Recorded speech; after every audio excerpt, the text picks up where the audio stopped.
brace yourself, winter is coming.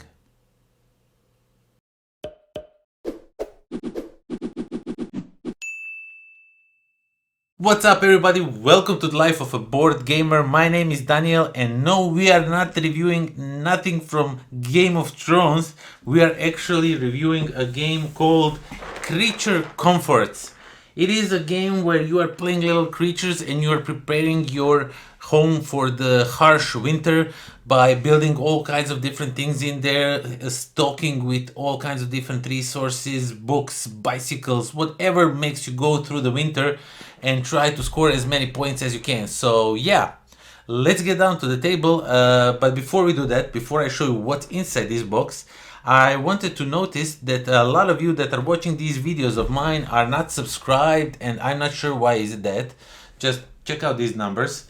These numbers don't look good. They look actually pretty awful. So please do consider subscribing. It helps a lot to support this channel, to make it grow a little bit day by day. And with the growth, there comes the quality, increase of the quality, of course. So yeah, now let's get down to the table. Let me show you what's inside this box. Okay, let's check out Creature Comforts and what this little box provides. So it tells you how you set up everything in the box, which is really handy thing. But once you set it up, you really know how to do it. So this is just like a first time thing. Next up, you are ready. So the rules themselves, this is pretty simple game to teach, pretty simple game to understand. The rules are vague about a few little things, but besides from that, all is good. So first thing first, you get a board that you will be playing on. This is after all a worker placement, and basically you get this board, and there will be some locations showing up over here that will change each turn. Over here you will going to be collecting stuff, and there is the dial here that will rotate, so the different dice will activate different spots. You will also be able to go here on the market or collect some cards or build some improvements that will be over here on the board. And over here there will be coming different visitors that you can visit, and they will do different things, influence the game in a way. And you will be playing this for 8 turns or 6 if you want to play a short game, and then you will collect the points, and who has the most points is the winner. So then you get some extra little components. Just this was something that changed a little bit of how the different of these foxes look, because this is a Kickstarter version of the game. Each of the players will get one of these player boards where you will be keeping your colored dice, and houses will be over here that you will be removing once you build some improvements to your home. And when you build those improvements, you will get some points that way. So each of the players will get their own set of components, and that is, you will get 2 dice in your color. You will get these cute little meeples, so you have raccoons, rabbits, squirrels, porcupines and foxes, and you will get these components. Each of the players will get those components of theirs. There's also, as I said, a bunch of resources in this game. So you have apples, you have wood, stone, you have quilt, you have wheat, mushrooms, knowledge, coins, and these tokens that will help you mitigate your bad luck in the game. Well, what else you get is a bunch of cards. These are the cards that you will be building in, and the artwork is absolutely stunning. So these are the cards that you will be buying and purchasing and building, having them in your area. And these are all kinds of different comfort improvements for your house, like socks to keep you warm during winter, or just a piggy bank to store the extra coins, or candles for more nice look. And then you have this like board game, so you can have board games. This one depicts Wingspan, but actually all of these cards depict different things. So yeah, as you can see, this one depicts Facilis, which is really nice. So yeah, you get, just randomly I stumbled upon Wingspan. So yeah, these are the cards that you are going to be building in your home to improve it, to have it a little bit like a quilt or a soup or pie, stuff like that. Just the stuff that will keep you happy in general through the winter. Also, as I said, those on the top of the board you will have these spaces where you will be collecting different resources depending on which of these spaces you go, and all these spaces are free for everyone to go, so you don't block each other throughout the game. And there's a bunch of these, they will show up randomly at 2 locations. So you have like a forest location and you have a meadow location, so there's always going to be a pair of forest and a meadow locations showing up, bringing you all kinds of different variations to the game, to the spaces that you can visit. This token will help you collecting stuff from the river, deciding which numbers will collect you what.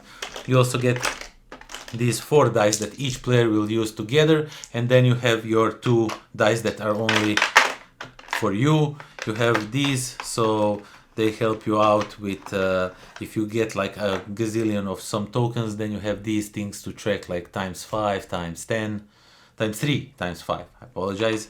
And you get this token to put it on the board where you will keep those dice, these white dice for every player to use. And you get a bunch of these little fellas that will show up each turn. A different one will show up at the inn, and they will have all kinds of sorts of different things on them that will help you out through the game, give you some bonuses. There's also this little expansion to this game. I'm not sure if this comes in the retail version, where you get these like special abilities that only you can use throughout the entire game. There's also these like private goals. Also, I'm not sure if this is the main thing for the game or the Kickstarter exclusive. I really am not sure. I just in the back of my head, I think it was said that this is like a Kickstarter thing, but I am not sure. Basically, these are some private goals that only you get and only you achieve and get points for them. So you also get some other coins, and you get a bunch of different improvements that you will be using, so you can build cottages or bicycles that will aid you in the game, that will give you all kinds of different benefits, and you will have your house look way better for the winter. So that is that. And the last thing, the funniest thing I ever saw, is the first player marker is actually a one big worm. Like early bird gets the worm, so first player gets the worm because he's the early bird, he goes first, stuff like that. So yeah, that is that. Basically, that's everything that comes in a box of Creature Comforts. Okay, so that was Creature Comforts. And by now you probably realized this is a Kickstarter version, but if you didn't, let me just be clear about it. This is a Kickstarter version of the game with all those extra nice wooden components.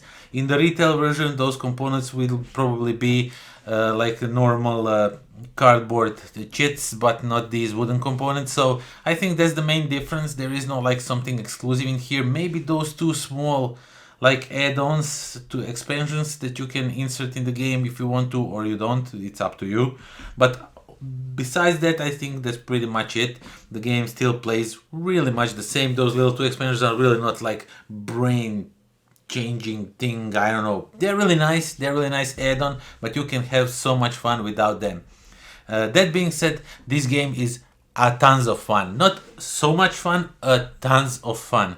I like worker placement, I like dice, I like when the game designers combine those 2, but I never saw anything like this till now, where you, I mean, I maybe did, but I didn't see it done in this way, and I liked it. And that's the thing, where you just roll 2 of your like family dice, you roll them, and then deciding on those 2 numbers that you got, you will decide without knowing what those white 4 dice will be. You have to decide where you want to go, on which spot you want to activate, and hope to God that you get all the right numbers. Sometimes the luck goes your way. It is a little bit of luck. So sometimes the luck goes your way and you get to do all the things you wanted to do, but sometimes you miss out on some things. There was even one turn when I managed to not activate 1 spot on the board. I took a heavy gamble, and in return I took heavy hit because I gambled a lot. But that's okay, because once your worker doesn't do something on the board, he returns back with a token that lets you use it in the next turns to change your dice for plus or minus 1, to mitigate that unlucky roll a little bit for next turns, which is really nice. You still get something paid back to you, like a little payoff, and I like that. That's really nice thing. But overall, trying to figure out from the just 2 dice, and you will be on your you will have 6 dice on your turn, and just from those 2 numbers you need to figure out how you want to play your turn. That's just awesome.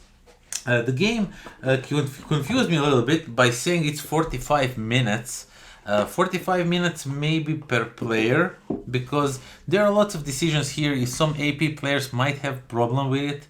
If you have like a AP heavy players in your group, this game is going to probably last way longer than 2 hours. I think we played moderately fast. Sometimes you are stuck. It's okay. Sometimes you're stuck. Sometimes you are really don't know how to decide what you want to do. But still, with that even and counted in, I think we played like an hour and a half or something like that.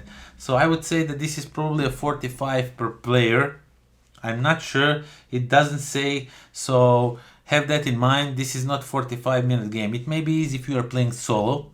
And while we are touching on solo, I just want to skip a little bit over everything else and say solo is fantastic. It's so much fun. It plays the same as the normal game, so you don't have to learn all different set of rules, which I like, because sometimes I want to film some gameplays for you, but then I realize I have to learn the entire new game with all kinds of different components, all kinds of moving parts that I need to also fiddle around just to pretend it's a dummy player of sorts. And I don't like that. Then I just quit and I decide I don't want to do that. But in here, you just remove some cards that are more tailored toward the multiplayer game, and you just remove these few cards, few improvements, things, and you just play your normal game like you would play in any number of players. You play a solo, and it's so much fun. I even did record a solo play that you can find on my channel. You will be able to find it pretty soon. But first I need to put out this review, then I will put this one, because that one is on Patreon. More about that a little bit later. Creature Comforts, absolutely awesome game. I love everything about it. It has enough, not a lot, but it has enough of variability in it. Those seasons will always show up. It's just the matter in which combination, in which different order they will show up. So sometimes they do work better than some other times, in a sense that sometimes the left and right side, the forest and the meadow, those on top of the board things, they are randomized each turn, but the left side and the right side. So sometimes those sides will coincide and be really good to go over there and get lots of resources for a little less dice. But sometimes the 2 cards will show up and both of them will require an insane amount of dice to get some resources, and then you will not be able to do any of the other things. And you really want to do some other things, but there's resources up there, so many resources, so you kind of see if you want to sacrifice one turn for getting huge amount of resources, and then few next turns you can build lots of stuff like that. So, but in general, I think Creature Comforts is an absolutely awesome game. I loved it so much. I enjoyed every little bit moment of it. I think it's a great game. It's a I don't know if it's for kids. It says 8+. But I don't know, there's really no that, because when you're playing your meeples on the board, you don't block each other places. Everyone can go everywhere. But when you go to pick up the cards or improvements, if you are playing before other players, you can then maybe take some cards that they want. So that's only interaction in the game between players. So, but if would I play it with the kids? I don't know. I think this is represented to be like a game that you should play with your kids, but I'm not seeing it, to be honest. I don't have 8-year-old or kids. I mean, I have a niece that's 14. I might be trying to play this one with her, but I don't know. I think it's just so many different decisions on not having the full information because of those dice.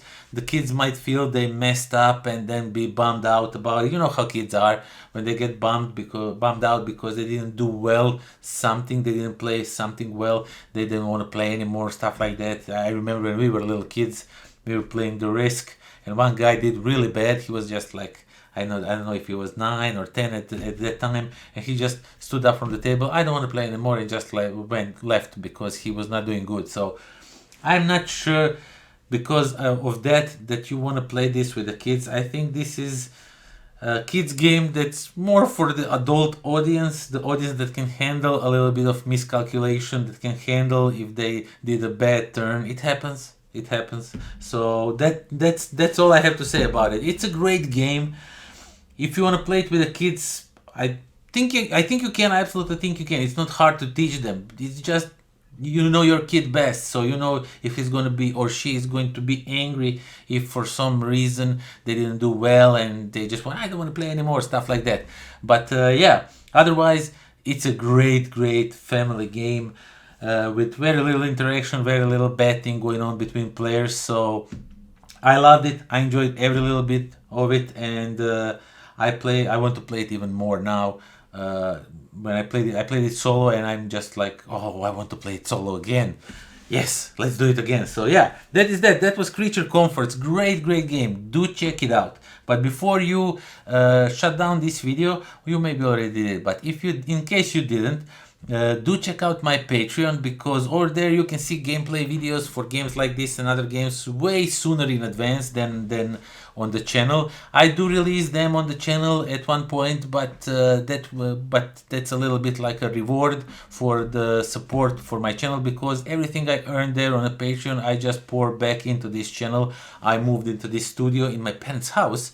I also bought some new microphone, new camera. I would really wish if I had another better camera for the gameplay filming videos, but better lens, stuff like that. But that all depends up to you on your support, because this is my second thing. I don't earn much from it. This is just my hobby of sorts that I would like to one day spend. Yeah, I'm rambling too much now, doesn't matter.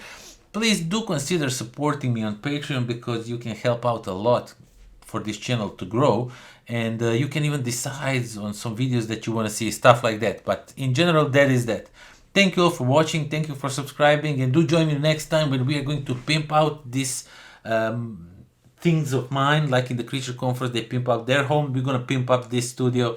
There are some visual changes coming, nothing much, but you're gonna see it, I hope soon. Who knows?